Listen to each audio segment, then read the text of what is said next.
और बीएलएफ कम उम्र बलोच बच्चियों को खुदकुश हमला आवर बनाने के घिनौने फेल में भी मुलविस। वजीर दाखिला सिंध ज़ियाउल हसन लंजार की एडिशनल आईजी सीटीडी के हमरा प्रेस कॉन्फ्रेंस। कहा कि दहशतगर्दों का नया निशाना हमारे बच्चे हैं। स्कूल और कॉलेज जाने वाले बच्चे जल्दी झांसे में आ जाते हैं। कमसिन लड़की को बीएलए दहशतगर्दों के खुदकुश मंसूबे से बचा लिया गया। सोशल मीडिया को बतौर हथियार इस्तेमाल किया जा रहा है। सिक्योरिटी इदारों की बर्वक्त कार्रवाई के बाइस कराची बड़ी तबाही से महफूज रहा। सोशल मीडिया पर नफरत अंगेज मवाद सामने आया, फिर वही मवाद बार बार दिखाया जाने लगा। मुतासिरा बच्ची का बयान, कहा राबता बढ़ा, लिंक्स और तकारीर भेजी गई और आहिस्ता आहिस्ता वही सब कुछ सच लगने लगा। जब राबताकार को मालूम हुआ कि मेरे वालिद नहीं हैं तो इसने हमदर्दी के नाम पर मुझे मजीद फंसाया। व्हाट्सएप ग्रुप में बीएलए की कार्रवाइयों को बहादुरी बनाकर पेश किया गया, जो सरासर धोखा था। मैंने घर से निकलने के लिए बहाना बनाया। आज समझ आया कि मैं किसी तबाही की तरफ जा रही थी। जो लोग कुर्बानी के नाम पर ग्रुप्स में शामिल करते हैं वो मददगार नहीं बल्कि शिकारी होते हैं।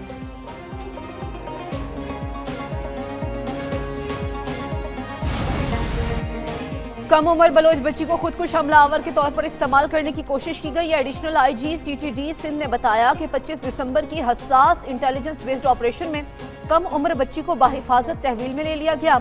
सोशल मीडिया पर नफरत अंगेज और इंतहा पसंद मवाद के जरिए मासूम जहन को बतदरीज जहर आलूद किया गया। बच्ची वालिदा से छुपकर मोबाइल इस्तेमाल करती रही। दहशतगर्द हैंडलर्स ने फायदा उठाया। हैंडलर ने हमदर्दी और मदद के बहाने राबता किया, फिर खुदकुश हमले पर उकसाना शुरू किया। बलोच अवाम को लाहासिल जंग में डाला गया। बंदूक उठाने वाले वापस आ जाएं, हथियार डालें, वरना रियासत को अपनी रिट कायम करना आती है। वजीर आला बलोचिस्तान सरफराज बुगटी का डेरा बुगटी में तकरीब से खिताब, कहा बंदूक के जरिए कोई मकसद हासिल नहीं किया जा सकता। हमारा जीना मरना पाकिस्तान के साथ था और हमेशा रहेगा। बलोच कौम को मायूस नहीं करूंगा, अवाम की खिदमत में कोई कसर नहीं छोड़ूंगा।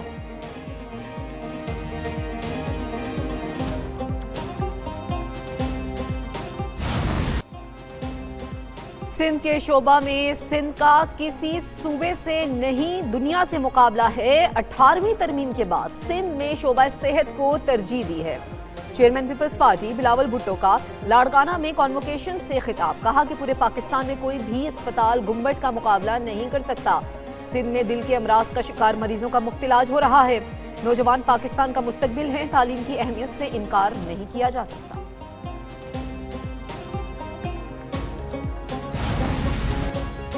पीटीआई मुकद्दस मुकामात का एहतराम नहीं करती, पंजाब असेंबली का क्या करेगी? किसी को इजाजत नहीं मेरे घर को आग लगाकर कहे मेरा सियासी हक है। वजीर आला खैबर पख्तूनख्वा के साथ सजा याफ्ता लोग मौजूद थे। स्पीकर पंजाब असेंबली मलिक अहमद खान की प्रेस कॉन्फ्रेंस, कहा असेंबली में मेहमान के आने के लिए इजाजत जरूरी होती है और अपोजिशन को पहले ही बताया गया था कि इजाजतनामा या शनाख्ती कार्ड नंबर लाजमी दरकार होता है।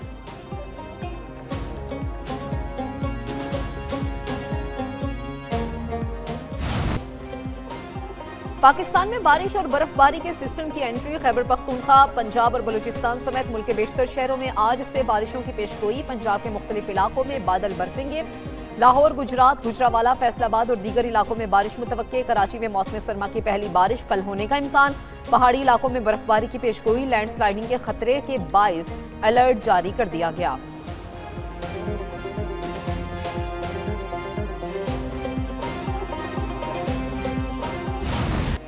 पाकिस्तान स्टॉक मार्केट में तेजी। पहले सेशन में 1,74,000 पॉइंट्स की बुलंद तरीन सतह अबूर कर गई।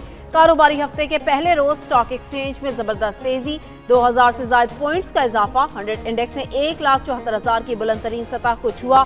दूसरे सेशन में इंडेक्स 1,73,804 पर आ गया। सोने की कीमत में कमी। 5,500 रुपए की कमी के बाद फी तोला सोना 4,70,162 रुपए पर आ गया।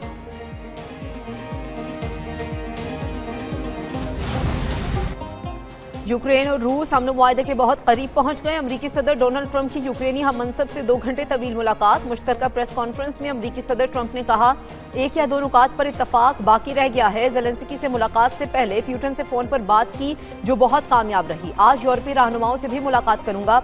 यूक्रेनी सदर ज़ेलेंस्की ने कहा कि यूक्रेन अमन के लिए तैयार है। अमरीकी सदर ने जंग बंदी की तजवीज़ पर मुफीद बात की है।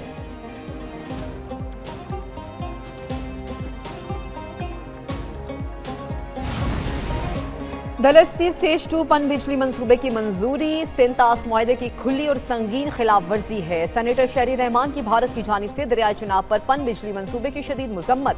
कहा कि भारत का मकबूजा जम्मू और कश्मीर में मुतनाज़ पनबिजली मंसूबा पाकिस्तान के तस्लीम शुदा आबी हकूक पर बराह रास्त हमला है।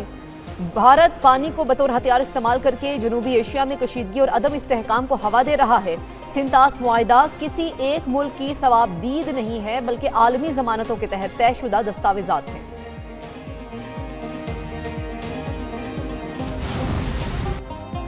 बीजेपी रहनुमा सुवेंदु अधिकारी का मुस्लिम नस्लकुशी पर उकसाने वाला बयान। भारत में हिंदुत्व फैशिज्म बेनकाब। कोलकाता में बांग्लादेश के डिप्टी हाई कमीशन के बाहर सुवेंदु अधिकारी ने इंतहाई नफरत अंगेज बयान दिया।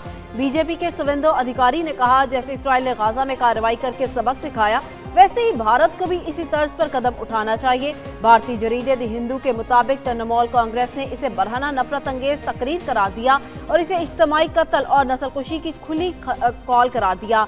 इंडिया लैब की एक रिपोर्ट के मुताबिक पहलगाम हमले के बाद 10 दिनों में मुसलमानों के खिलाफ नफरत अंगेज तकारीर के 64 वाकयात पेश आए, जबकि सियासी मुबसरीन के मुताबिक अधिकारी का बयान महज एक फर्द की इंतहा पसंद सोच नहीं, बल्कि बीजेपी के हिंदुत्व नजरिए का आगाज है।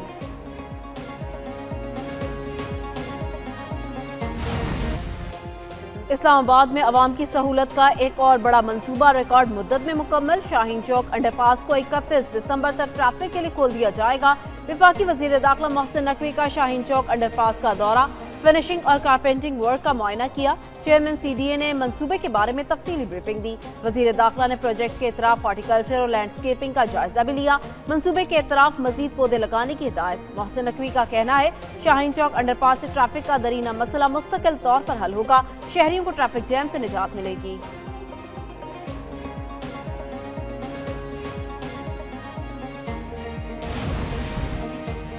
पिशावर के इलाके दाऊदज़ई में CCP स्पेशल ऑपरेशन टीम की बड़ी कार्रवाई। सरगना हाजी मलंग नजमुल हसन उर्फ फेनी समेत 5 टारगेट किलर्स हलाक हो गए। हलाक होने वाले टारगेट किलर्स में हमीद बिलाल और कामरान उल्ला शामिल।